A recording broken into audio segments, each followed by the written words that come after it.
Rebecca Hayes was a name that carried weight in legal circles. A black woman in her late 30s, she was known for her unrelenting pursuit of justice and her sharp legal mind. As a federal prosecutor, Rebecca had built her reputation on tackling cases others deemed too controversial or complex, often exposing systemic corruption and bringing powerful figures to their knees. Yet, for all her accomplishments, Rebecca preferred to keep a low profile. She was not one for grandiose speeches or public displays of authority. She let her actions speak for her, and her quiet confidence often left adversaries scrambling for solid footing. On this particular day, Rebecca had decided to step out of the courtroom and into the streets not as a prosecutor, but as an observer. She was investigating a series of complaints about police misconduct in a troubled precinct that had garnered a reputation for racial profiling, excessive force, and corruption. Rather than relying solely on reports and second-hand accounts, Rebecca believed in seeing the situation firsthand. Dressed casually in jeans and a plain grey hoodie, with her hair tied back in a low bun, she blended seamlessly into the urban landscape. To any passerby, she looked like an ordinary woman out for a walk. The precinct she was investigating had been under scrutiny for months. Officers in the area had been accused of targeting black residents disproportionately, often fabricating charges or using excessive force during arrests. Complaints to internal affairs had mysteriously gone unanswered, and attempts by community leaders to meet with police officials were met with silence. Rebecca had taken it upon herself to dig deeper, knowing full well the risks involved. Her decision to visit the area in person was a calculated move. She carried with her a small, secure tablet loaded with notes, legal statutes, and files related to the investigation. It was her weapon of choice, a tool she used to expose the rot within the system. The day was crisp, the kind that carried the first hints of autumn. Rebecca walked through a small public park, taking mental notes of the surroundings. The park was modest but well kept, with a few benches scattered under tall oak trees. A small playground occupied one corner, where children's laughter mingled with the distant hum of traffic. It was a peaceful setting, but there was an underlying tension that Rebecca could sense. She had learned to trust her instincts. Years in the courtroom had sharpened her ability to read people and situations. And here, in this seemingly serene environment, there was an unspoken unease that hung in the air. As she sat on a bench near the edge of the park, Rebecca noticed a police cruiser idling nearby. The officer inside seemed disinterested, casually scrolling through his phone. She made a mental note: lack of proactive community engagement was often the first visible sign of deeper problems within a precinct. Her attention shifted to a group of teenagers across the park. They were gathered near the basketball court, their laughter loud and unrestrained.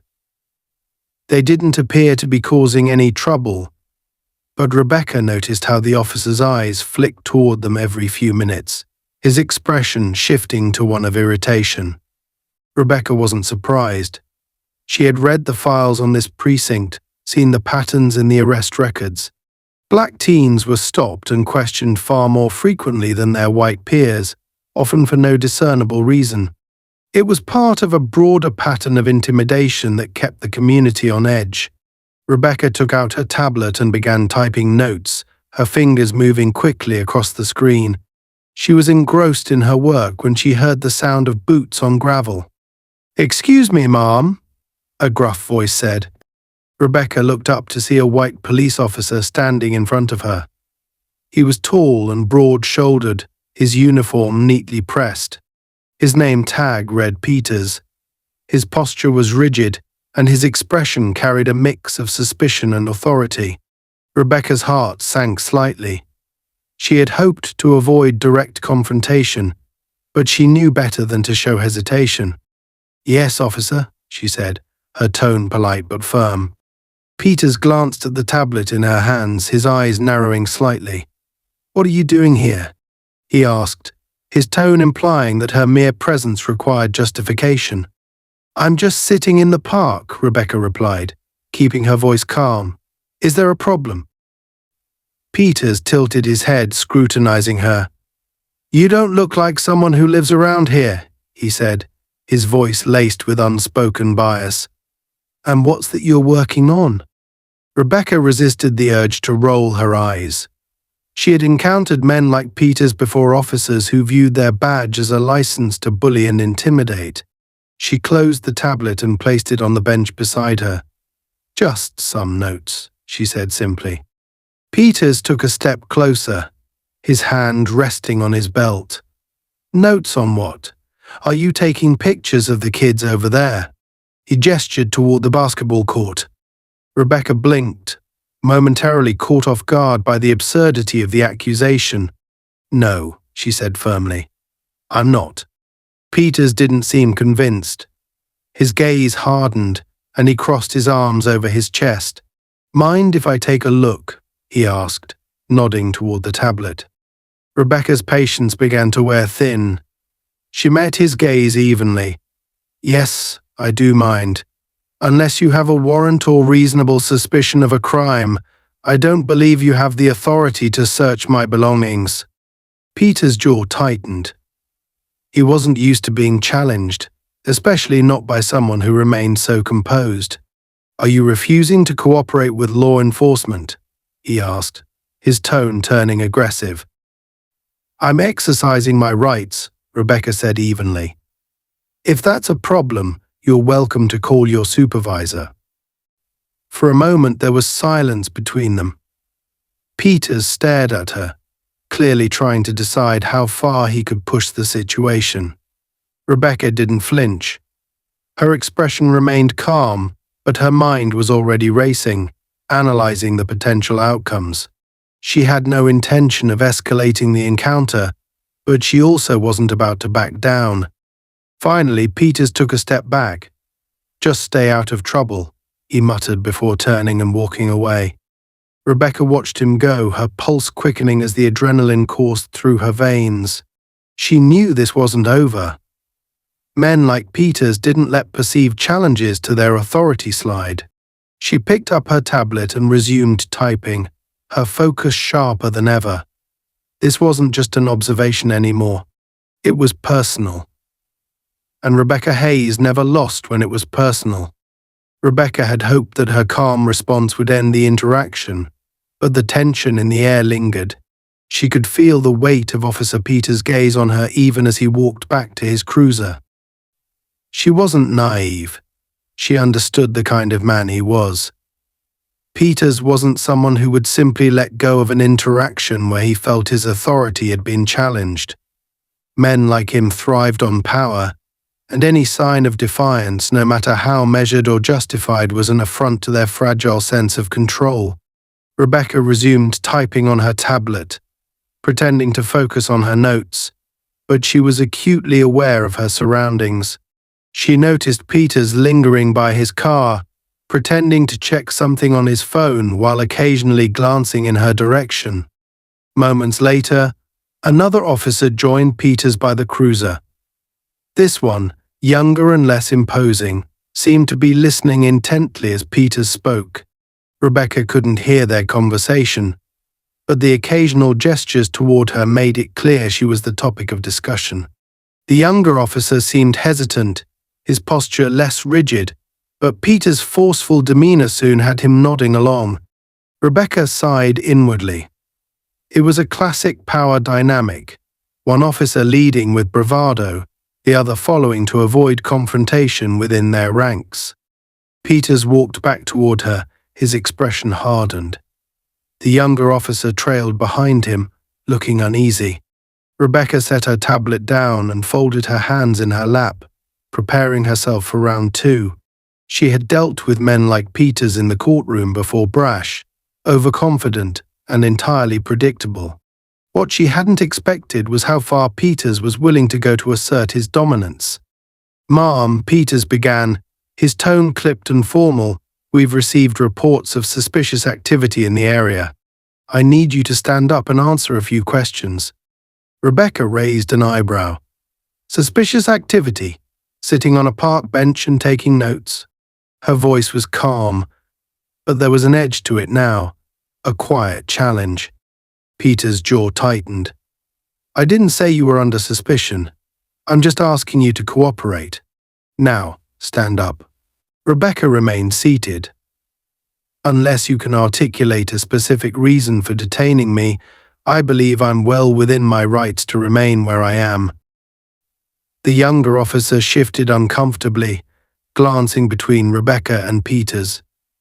It was clear he wasn't entirely comfortable with how things were unfolding. Peters, however, doubled down. His hand moved to his belt, resting near his radio. "I'm giving you a lawful order," he said, his voice rising slightly. "Stand up."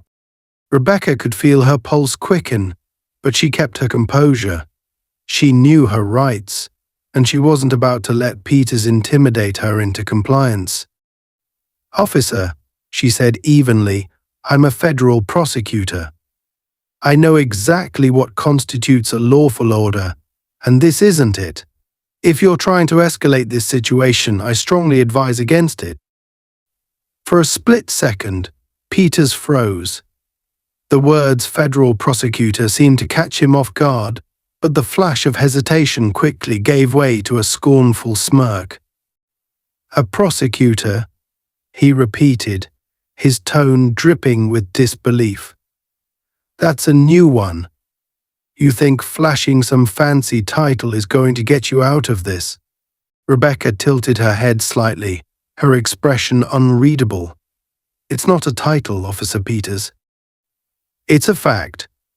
And if you continue down this path, you're going to find yourself explaining your actions to a judge." The younger officer's eyes widened slightly, but Peters only seemed more emboldened. He leaned closer, his shadow falling over her. "Listen, lady, I don't care who you are. Around here you do as I say. Now get up, or I'll remove you myself." Rebecca stood slowly, deliberately. She didn't want to give Peters the satisfaction of thinking he'd intimidated her, but she also didn't want to risk the situation spiraling further out of control. As she rose to her feet, she made sure to keep her posture relaxed, her expression calm. "There's no need for threats, officer," she said quietly. "I'm standing, as you requested. Now what?" Peters seemed momentarily thrown off by her lack of fear. He had expected resistance or at least a sign of submission, but Rebecca gave him neither. Instead, she stood before him like a storm gathering on the horizon, silent, steady, and undeniably powerful. It was a stark contrast to the young officer behind him, who was now visibly uncomfortable. "Turn around," Peters ordered. "I'm going to check your bag and your belongings." Rebecca didn't move. "Unless you have a warrant or probable cause, you don't have the authority to search my property. I'm happy to provide my identification, but that's as far as I'll go." Peter's face darkened, his frustration boiling over. He stepped closer, invading her personal space. "You think you're smarter than me? Is that it? You think you can just waltz in here and start making demands?" Rebecca didn't flinch. "I think you're making a mistake, officer," she said evenly. "One that you'll regret." The tension between them was palpable. The younger officer shifted nervously, clearly torn between loyalty to his partner and a growing sense that things were spiraling out of control. "Jake," he said quietly, addressing Peters by his first name, "maybe we should call this in. She's not resisting, and we don't have anything on her." Peters whipped around, glaring at his colleague. "Stay out of this, rookie," he snapped. "I've got it under control." He turned back to Rebecca, his expression hardening further. "Turn around," he repeated, his voice low and threatening. Rebecca stayed where she was. "No," she said simply. The word hung in the air like a gunshot. Peter's face turned an angry shade of red. and without warning he grabbed Rebecca by the arm and shoved her backward. She stumbled but managed to stay on her feet, her heart pounding as adrenaline surged through her veins. "What the hell are you doing?"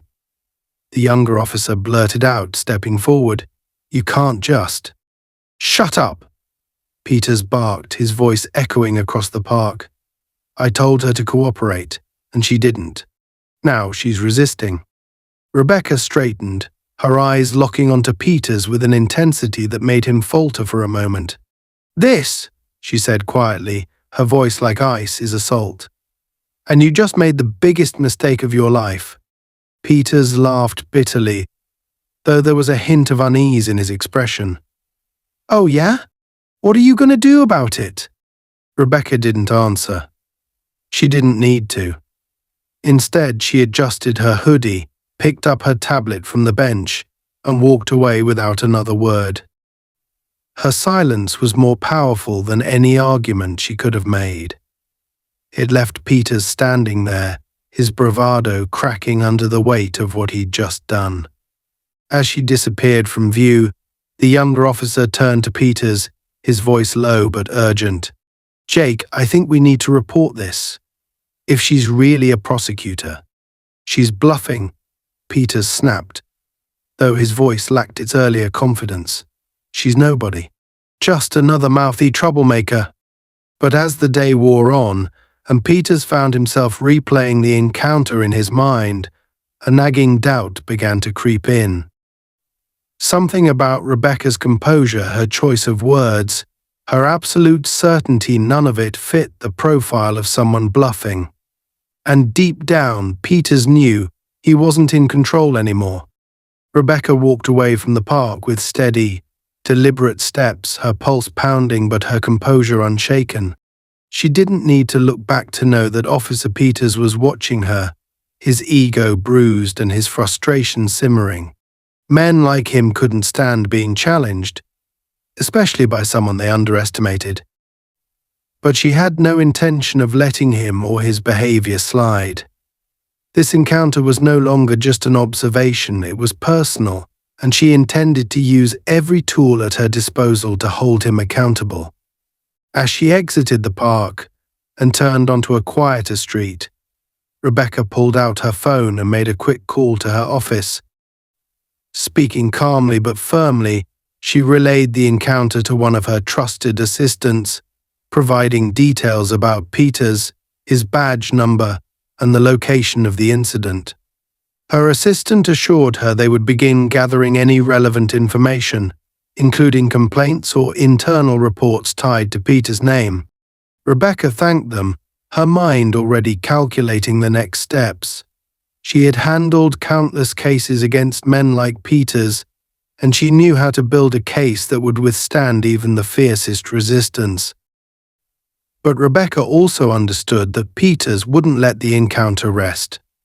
As much as she wanted to believe that walking away had ended the situation, her instincts told her otherwise.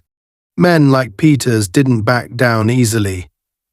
They sought control, and if they felt it slipping away, they would escalate to regain it. Her suspicions were confirmed less than an hour later. Rebecca had just stepped into a nearby coffee shop to collect her thoughts and review her notes when she noticed a squad car pull into the parking lot. Her stomach tightened, but she remained seated at her small corner table, her hands steady as she sipped her coffee.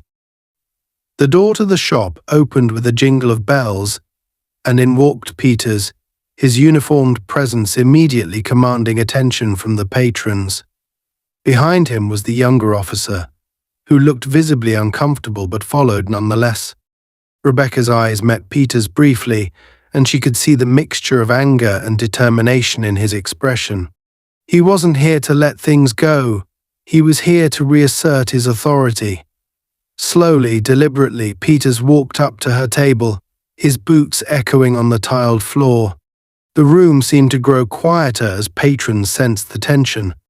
"Ma'am," Peters said, his voice curt and official, "I need to have another word with you." Rebecca didn't flinch. She set her coffee cup down and folded her hands in her lap. "Officer Peters, Unless you're here to apologize for your behavior earlier, I suggest you leave me alone. The younger officer shifted uncomfortably, his gaze darting between Rebecca and Rebecca. Peters, however, smirked, his expression dripping with condescension. Funny, he said. You think you can just walk away after refusing to cooperate with a lawful order? You think you can talk to me like that and get away with it? Rebecca's calm demeanor didn't waver. I wasn't refusing to cooperate. I was asserting my rights, which, as a law enforcement officer, you should be familiar with. But if you'd like to continue this conversation, I'd be happy to have it in the presence of your supervisor. That comment visibly irritated Peters, and his smirk twisted into a scowl. We'll get to that, he said, his voice lowering as he leaned in slightly. But first, you're coming with me. Rebecca's eyes narrowed. On what grounds? Obstruction of justice, Peters replied, his tone smug. You interfered with my duties back at the park. Now stand up. Rebecca stayed seated, her voice cold and steady. That's a baseless accusation, and you know it.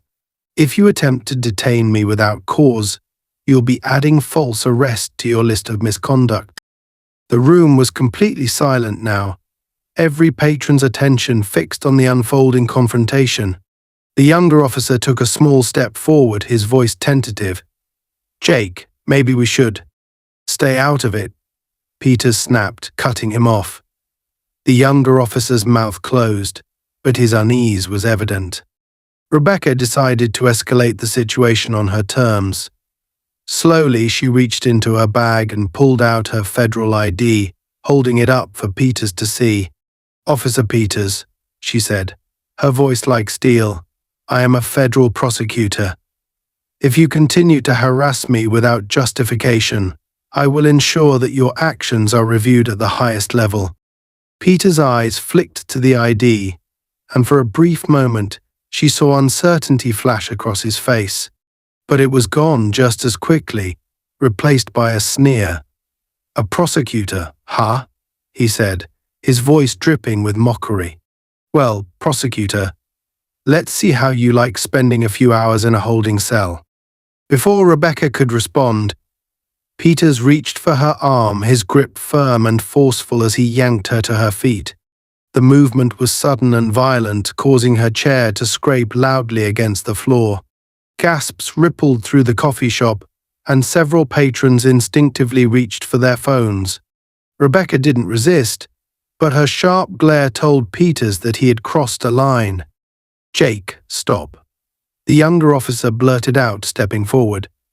This isn't right. Back off. Peters barked, his grip tightening on Rebecca's arm. He began pulling her toward the exit, his posture rigid with anger. Rebecca remained silent, her mind racing. She could feel the eyes of the patrons on her, could sense their shock and confusion. But she knew better than to let her emotions show. This wasn't the time to fight, it was the time to gather evidence. As they exited the coffee shop, Peters marched her toward his squad car, his movements rough and unyielding. The younger officer trailed behind, his protests growing weaker as he struggled to balance loyalty and conscience. Rebecca's sharp eyes caught the details of the scene, the squad car's number, the position of the security cameras, the faces of the onlookers. She was already building her case. Peters shoved her toward the backseat of the car, opening the door with unnecessary force. Get in, he ordered, his voice harsh. Rebecca paused, turning to face him fully for the first time since he'd grabbed her. Her expression was calm, almost serene, but her eyes burned with quiet fury. You're making a mistake, Officer Peters, she said softly. A very big mistake. Peters laughed bitterly. We'll see about that. Rebecca slid into the back seat without another word, her mind laser-focused on the events unfolding around her. She knew that every action Peters took was another nail in his professional coffin. He was digging his own grave, and she was content to let him. As the squad car pulled away from the coffee shop, Rebecca glanced out the window, catching sight of the patrons inside. Many of them were still watching, their expressions a mixture of shock and curiosity. She made a mental note of the scene, knowing it would be important later. The ride to the precinct was silent, save for the occasional muttered comment from Peters. The younger officer sat in the passenger seat, his shoulders hunched and his face tense. Rebecca could sense his discomfort, but she didn't acknowledge it. Her focus was solely on Peters and the actions he would take next. When they arrived at the precinct, Peters yanked open the car door and gestured for her to get out. Rebecca complied, her movements measured and deliberate. As she was led inside, she noted the stares from other officers, some curious, others wary. She knew that her presence in the station would raise questions, and she intended to use that to her advantage. Peters marched her to an empty room, where he ordered her to sit down. "Stay here," he said gruffly before leaving and slamming the door behind him. Rebecca sat quietly, her hands resting on the table in front of her. She could feel the weight of the moment, the tension building like a coiled spring, but she didn't let it rattle her. She knew she had the upper hand, even if Peters didn't realize it yet.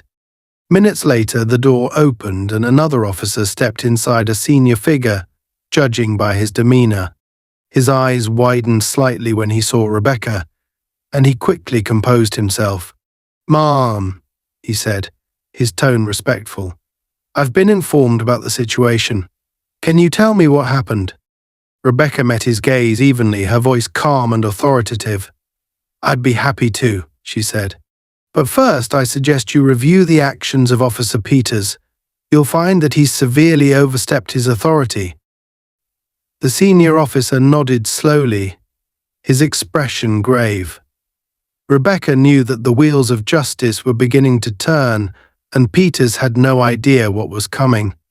Rebecca sat calmly in the interrogation room, her demeanor composed despite the storm brewing outside. She had been in countless rooms like this before, though always on the other side of the table.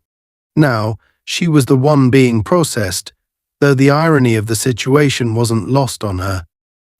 She had made a career out of prosecuting corrupt and abusive officers, and now here she was, sitting in a precinct she was investigating, detained by one of its worst offenders. It was almost poetic. The door opened, and Peters stepped in, his swagger more pronounced now, fueled by the illusion of control. He tossed a blank incident report onto the table in front of her, the pages fluttering like a challenge. "Start writing," he ordered, leaning against the wall with his arms crossed. "Let's hear your version of events." Rebecca didn't touch the paper. Instead, she looked up at him, her expression cold and calculating. "You've made 3 critical mistakes today, Officer Peters," she said, her voice steady and measured. "First, you falsely detained me without probable cause. Second, you used excessive force during the arrest. And third, you brought me into this precinct without notifying a supervisor. Each one of those actions is a violation of protocol and a federal offense when committed against a federal prosecutor." Peters' jaw tightened, but he masked his unease with a scoff. "You don't scare me, lady. I've heard all the bluffing before. You're just another loudmouth who thinks she's above the law." Rebecca's lips curled into a faint, almost imperceptible smile. "I'm not above the law, officer. I am the law. And you just dragged it into a trash can." The room fell silent, the weight of her words hanging heavily in the air. Peters shifted uncomfortably, though he refused to show it. He wasn't used to being challenged, especially not by someone so calm and precise. It unnerved him in a way he couldn't quite place. Before he could respond, the door opened again, and another officer stepped inside. This one was older, with a stern face and a no-nonsense demeanor. Lieutenant Harris, judging by the nameplate on his uniform. He paused when he saw Rebecca, his brow furrowing slightly. "What's going on here?" he demanded, his eyes narrowing at Peters. She was interfering in the park, Peters said quickly, his tone defensive. I brought her in for obstruction. Obstruction. Harris echoed, his skepticism clear. He turned to Rebecca, his gaze sharp and assessing. Ma'am, who are you? Rebecca reached into her pocket, producing her federal ID with deliberate slowness. She held it up for Harris to see, her expression unchanging. Rebecca Hayes, federal prosecutor. I was conducting a lawful observation of public spaces when your officer decided to escalate an entirely unnecessary situation. Harris' face darkened as he stepped closer to inspect the ID. The realization of who she was settled over him like a heavy weight, and his expression turned grim. He turned sharply to Peters. You brought in a federal prosecutor without notifying me. She was acting suspicious, Peters said, though his voice had lost some of its earlier bravado. I was doing my job. No, you were overstepping your authority, Harris snapped, his voice rising. Do you have any idea what kind of trouble you've just brought on this precinct? Rebecca sat back, watching the exchange with quiet satisfaction. Peter's confidence was crumbling, and Harris was clearly furious not just because of the potential fallout, but because he knew Peter's actions were indefensible. This was exactly the kind of dysfunction Rebecca had come to investigate, and now she had a front row seat. I'm going to need a full explanation, Harris continued, his tone sharp. But first, release her immediately. Peters opened his mouth to protest, but Harris cut him off with a glare. Now. Rebecca stood as Peters reluctantly moved to uncuff her, his movements jerky and stiff. She could feel the anger radiating off him, but she remained composed. Thank you, Lieutenant, she said, her voice cool. I'd also appreciate it if you could retrieve my belongings, including the tablet your officer confiscated. Harris nodded curtly. I'll see to it personally. As Peters stormed out of the room, muttering under his breath, Harris turned back to Rebecca.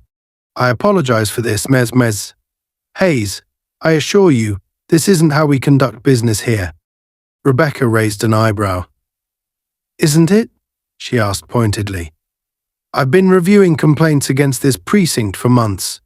Officer Peters' behavior today is entirely consistent with the patterns I've uncovered.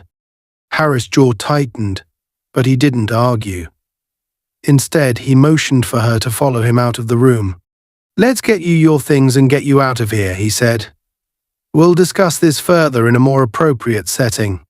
As Rebecca followed him down the hallway, she couldn't help but notice the tension in the precinct. Officers avoided meeting her gaze, their movements stiff and awkward. The weight of what had just happened was palpable, and Rebecca knew it was only the beginning. When they reached the front desk, Harris handed her the tablet and her other belongings, his expression guarded. If there's anything else you need, please don't hesitate to contact me, he said. There is one more thing, Rebecca replied, slipping her tablet into her bag. I'll need a copy of all incident reports filed today, as well as any body cam footage from Officer Peters and his partner. Harris hesitated, clearly torn.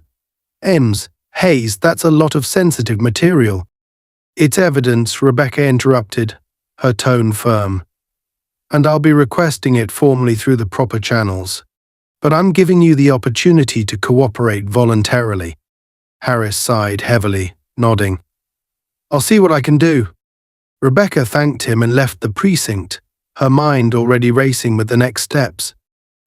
She had everything she needed to build her case against Peters, but she also knew that this was about more than one rogue officer.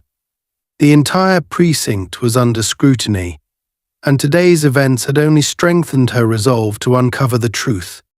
Later that evening, Rebecca sat in her office, reviewing the files her assistant had sent over.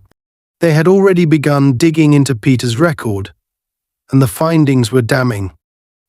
Complaints of excessive force, racial profiling, and even allegations of bribery painted a clear picture of an officer who believed himself untouchable. But what stood out most was the lack of accountability. Despite the numerous complaints, Peters had never faced serious consequences. The system had protected him, just as it had protected countless others like him. Rebecca leaned back in her chair, her eyes narrowing as she stared at the screen. This wasn't just about Peters. It was about the culture that allowed officers like him to thrive. She was determined to dismantle that culture piece by piece, starting with Peters and everyone who had enabled him. The next morning, Rebecca filed a formal complaint with the department's Internal Affairs Division, outlining Peters' actions and providing detailed accounts of the incident. She also submitted a request for an independent investigation into the precinct, citing the patterns of misconduct she had uncovered. Her tone in the complaint was measured but unyielding, leaving no room for misinterpretation. This wasn't a request for reform. It was a demand for accountability. Word of the complaint spread quickly, and the backlash was immediate. Peters, now aware of the storm he had unleashed, grew increasingly agitated. He tried to rally support from his colleagues, painting Rebecca as a vindictive outsider who was out to destroy their careers. But his efforts were met with silence. The other officers, already weary of his antics, began distancing themselves, unwilling to go down with him. Meanwhile, Rebecca's investigation gained momentum. Witnesses from the coffee shop came forward with statements, and footage from nearby surveillance cameras confirmed her account of the events. The evidence was overwhelming, and it painted a damning picture of Peters' conduct. As the pieces fell into place, Rebecca prepared for the next phase of her plan. She knew that Peters wasn't acting alone.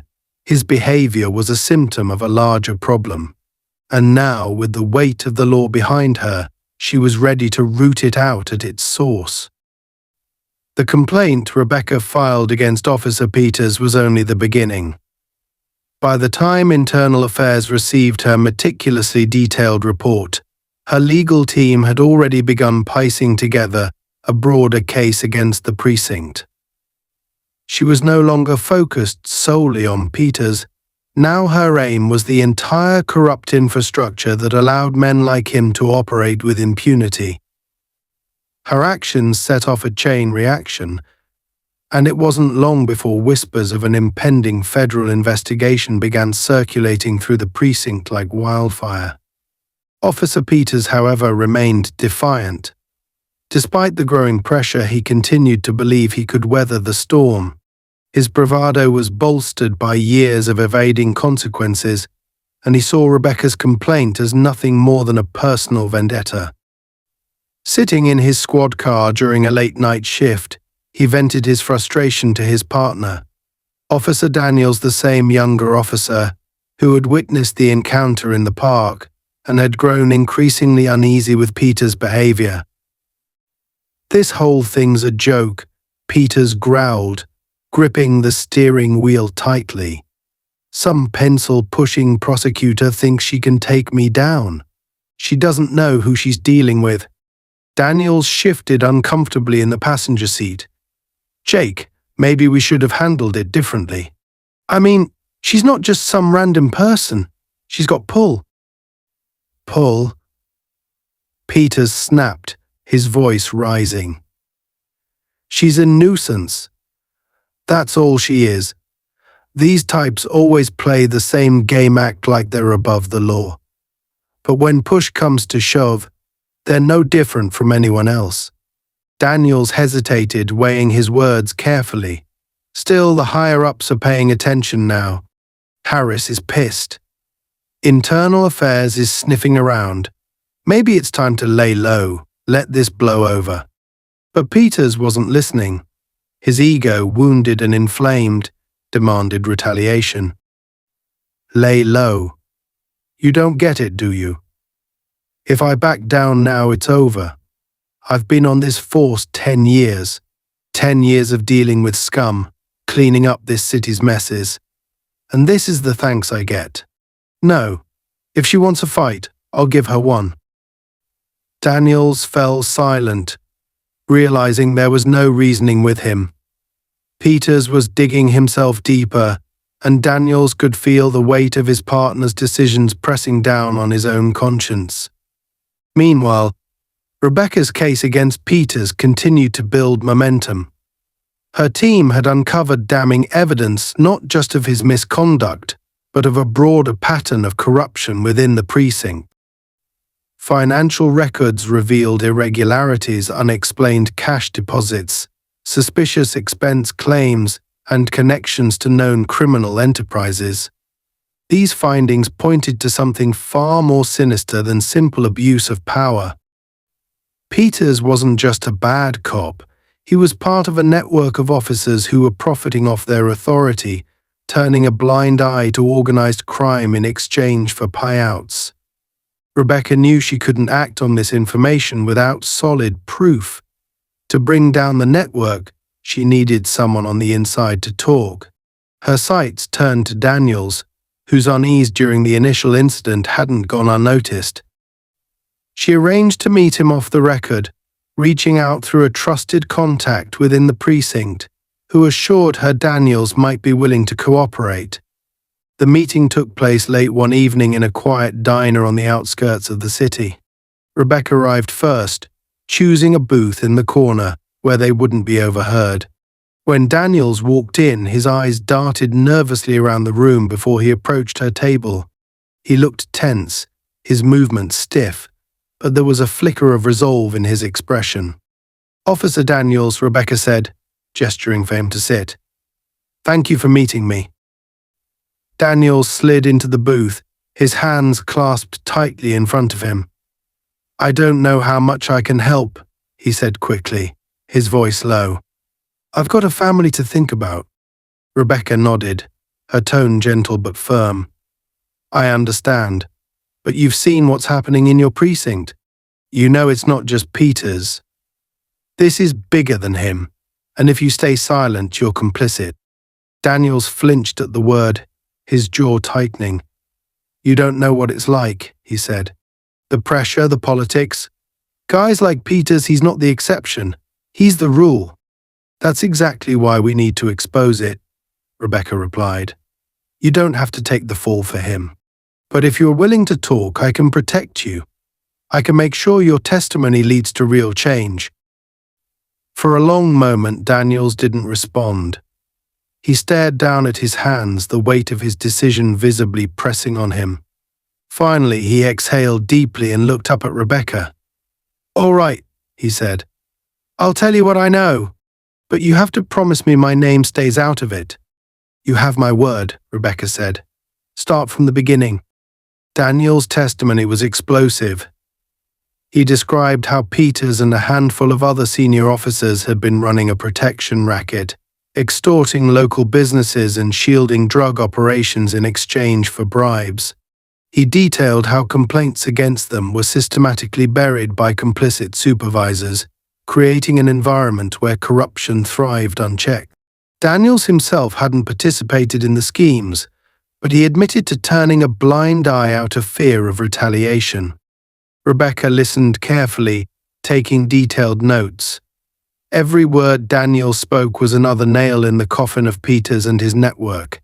When he finished, she leaned back, her expression grave.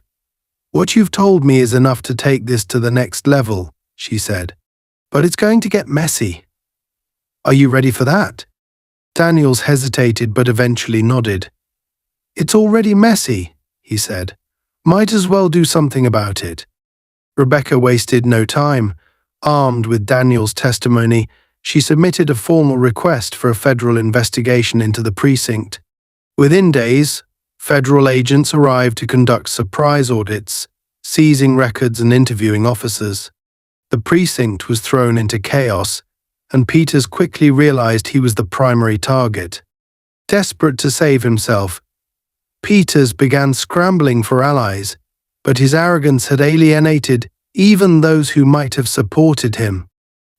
He attempted to intimidate Daniels into recanting his statements, but Daniels stood firm, bolstered by Rebecca's assurances of protection.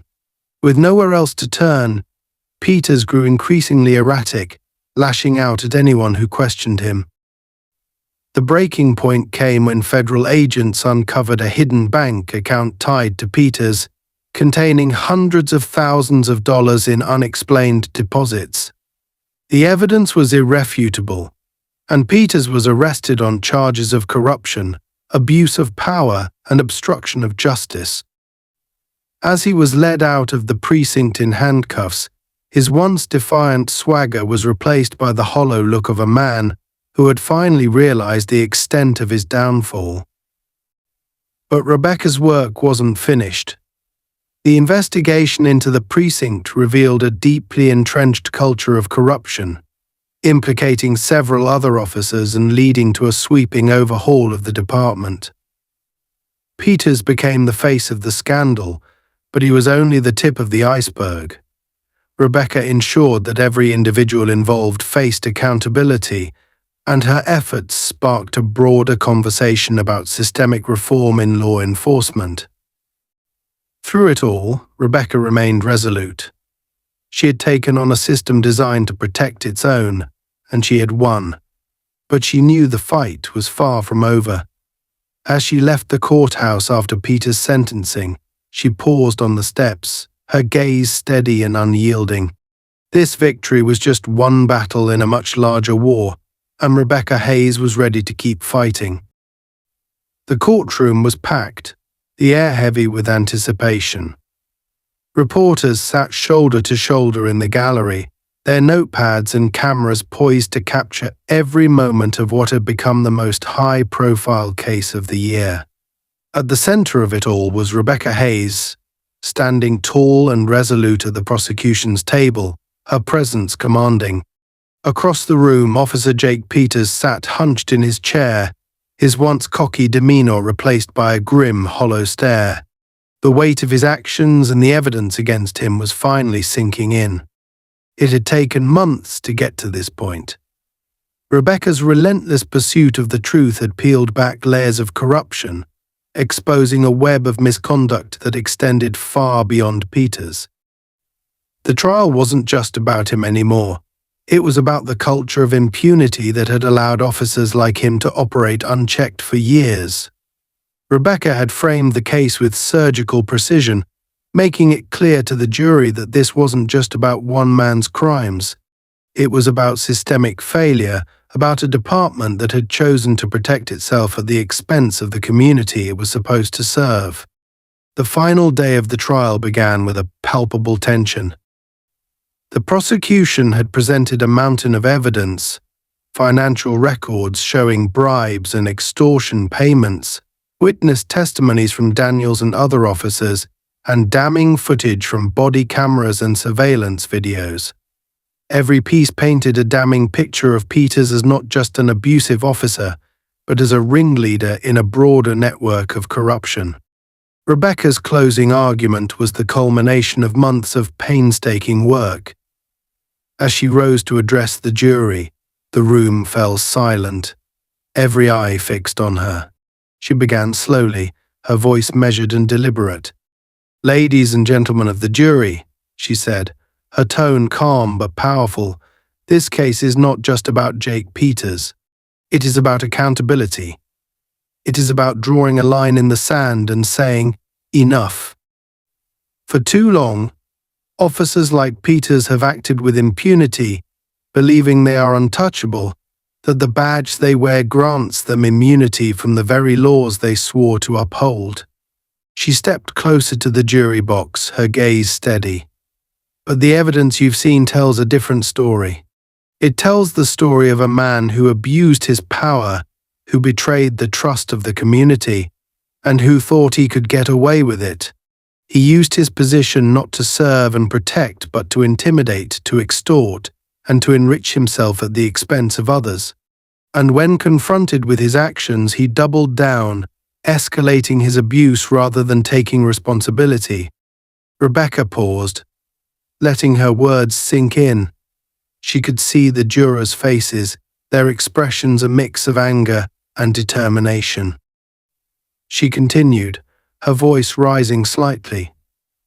This trial is your opportunity to send a message not just to Jake Peters, but to every officer, every department, and every system that thinks it can operate without accountability. Justice is not optional. It is not a suggestion.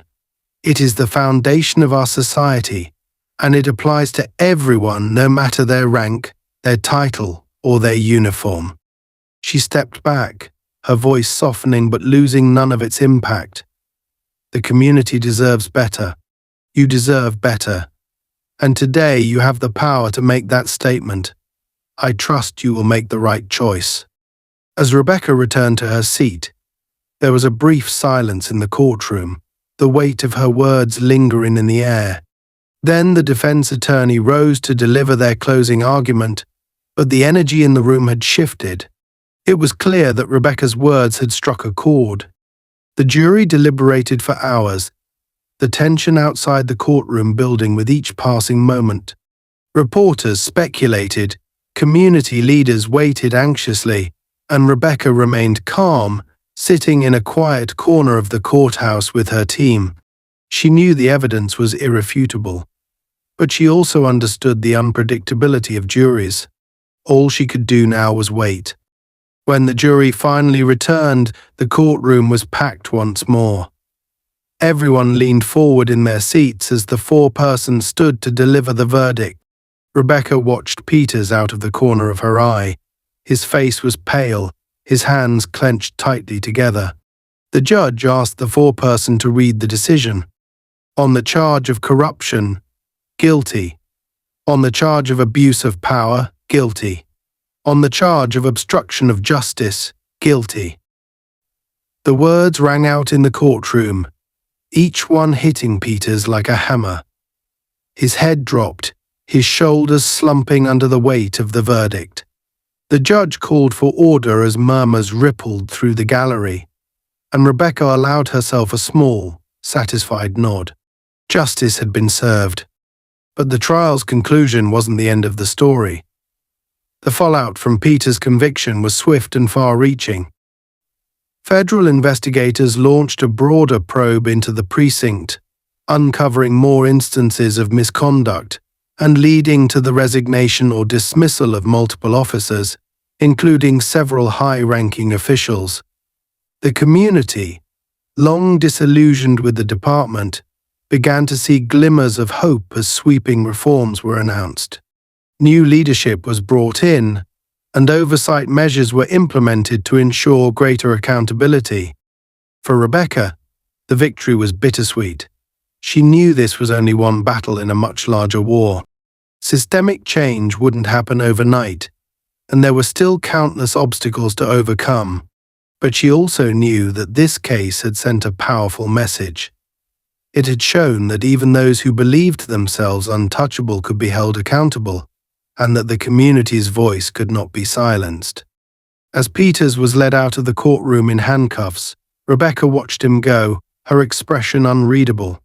He had spent years wielding power over others, but now he was powerless, reduced to the consequences of his own actions. It was a moment of poetic justice, but Rebecca didn't linger on it. There was still work to be done. Outside the courthouse, a crowd had gathered, a mix of reporters, activists, and community members. As Rebecca stepped out, the crowd erupted into cheers and applause. She paused briefly, acknowledging their support with a nod before making her way to the podium set up for the press conference. Cameras flashed as she took her place, her team standing behind her. Today's verdict is a victory, Rebecca began, her voice carrying over the crowd. Not just for the prosecution, but for every member of this community who has fought for justice, for accountability, and for the right to live without fear of those sworn to protect them. This is not the end, it is the beginning. A beginning of change, of reform, and of rebuilding trust between law enforcement and the people they serve. She paused, letting her words resonate. But let me be clear, justice is not an endpoint. It is a continuous process, and it requires all of us to remain vigilant, to speak out, and to hold each other accountable. Today, we've taken a step forward, but the journey continues. Together, we will ensure that justice is not just an ideal, but a reality. The crowd erupted again, the energy palpable. As Rebecca stepped down from the podium, she felt a sense of resolve wash over her. This was her purpose, her mission. And no matter how long it took, she would continue to fight for justice, one case at a time. The days following the verdict brought a whirlwind of activity. The conviction of Jake Peters wasn't just a single victory, it was a seismic shift that rippled across the entire precinct, the city and beyond.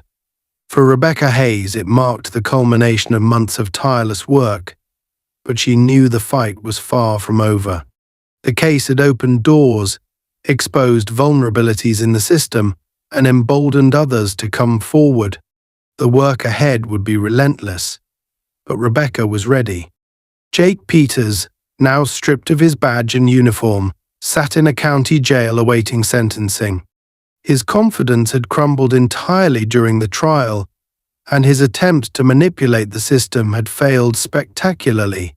With Daniel's testimony, surveillance footage, financial records, and Rebecca's unrelenting prosecution, Peters had no cards left to play.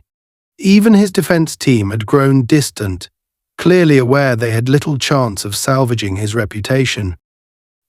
In the days leading up to his sentencing, Peters made one final desperate move. From his jail cell, he requested a meeting with federal investigators, offering to name other officers involved in the precinct's corruption in exchange for leniency. His information was extensive, implicating more officers, supervisors, and even members of city leadership. Peters' revelations triggered another wave of investigations, resignations, and public outrage. But leniency was not on the table.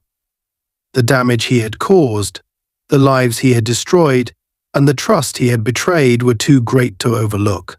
When sentencing day arrived, the judge handed down the maximum penalty for his crimes, decades behind bars. Rebecca watched the sentencing from her office, the screen of her laptop glowing softly in the dim light. As the judge read the sentence, she leaned back in her chair, a quiet satisfaction settling over her. Peters had finally been held accountable, but Rebecca wasn't celebrating. To her, this was just one chapter in a much larger story. She closed the laptop and turned her attention to the stack of files on her desk, complaints from other precincts, testimony from whistleblowers, and reports of systemic issues that demanded her attention. There was no shortage of work to be done. The fallout from the Peters case had also forced the precinct into an unprecedented state of reform. Under intense public and federal pressure, the city had brought in a new chief of police, a no-nonsense reformer with a mandate to clean house. Dozens of officers were suspended or terminated, and new policies were implemented to increase transparency and accountability. Body cameras became mandatory, citizen oversight boards were established, and officers were required to undergo additional training on de-escalation and bias. While the reforms were far from perfect, they were a start, and they wouldn't have happened without Rebecca's case. But change wasn't limited to the precinct. The trial had galvanized the community, sparking a movement that extended far beyond the courtroom. Activists organized town halls and rallies, demanding broader reforms across the entire city. Community leaders, inspired by Rebecca's resolve, pushed for greater representation and oversight in law enforcement. Ordinary citizens began speaking out, sharing their own experiences and refusing to accept the status quo. For the first time in years, there was a sense of hope, fragile, but real. Rebecca's role in all of this didn't go unnoticed. She had become something of a symbol of justice, resilience, and accountability. The media had dubbed her the relentless prosecutor, and while she wasn't one for the spotlight, she understood the importance of her position. Her phone rang constantly with requests for interviews, speaking engagements, and collaborations on new initiatives. Rebecca accepted only a few, choosing carefully where her voice could make the most impact. She wasn't interested in fame, she was interested in results. One evening, Rebecca attended a community meeting in the same neighborhood where the incident with Peters had taken place. The room was packed, the energy electric. People of all ages and backgrounds had gathered to discuss the changes they wanted to see, to share their frustrations and their hopes. When Rebecca entered, the room fell quiet, and all eyes turned to her. She stepped to the front of the room, her movements measured but confident. "Good evening," she began, her voice steady but warm. "I want to start by thanking all of you. The courage you've shown in coming forward, in standing up, in demanding change, it's inspiring. You are the reason this fight matters."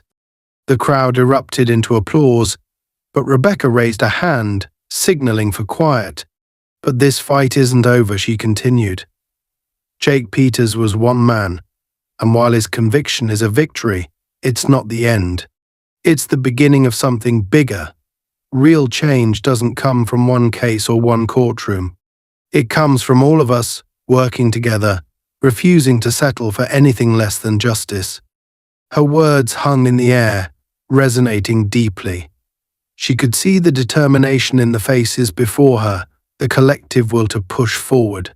It was moments like this that reminded her why she had chosen this path, why she had devoted her life to the pursuit of justice. As the meeting continued, Rebecca sat quietly in the back, listening as community members shared their stories and ideas. She took notes, offered guidance when asked, and stayed until the very end, long after most of the crowd had dispersed. When she finally left, the night air was cool and refreshing, and for the first time in weeks, she allowed herself a moment of peace. The next morning, Rebecca returned to her office, greeted by the familiar buzz of activity. Her team was already hard at work, reviewing new cases and strategizing next steps. As she settled into her chair, her assistant knocked on the door, a folder in hand. "We've got a new lead," the assistant said, placing the folder on Rebecca's desk. A whistleblower from another precinct came forward. "They're saying it's worse than we thought." Rebecca opened the folder, her eyes scanning the pages quickly. The details were grim: another network of corruption, another precinct where power had gone unchecked.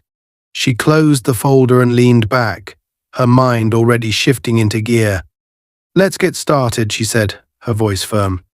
The assistant nodded and left the room, leaving Rebecca alone with the weight of what lay ahead. She knew the road would be long, the challenges immense, but she also knew she wasn't alone. The community was with her team was with her, and the fight for justice was worth every sacrifice. As the day unfolded, Rebecca returned to the work that defined her, driven by an unshakable belief that change was possible. Jake Peters was behind bars, but the system that had enabled him was still very much alive. Rebecca Hayes wasn't just fighting to dismantle it, she was fighting to rebuild something better in its place. And she wouldn't stop until justice was more than a word, it was a reality.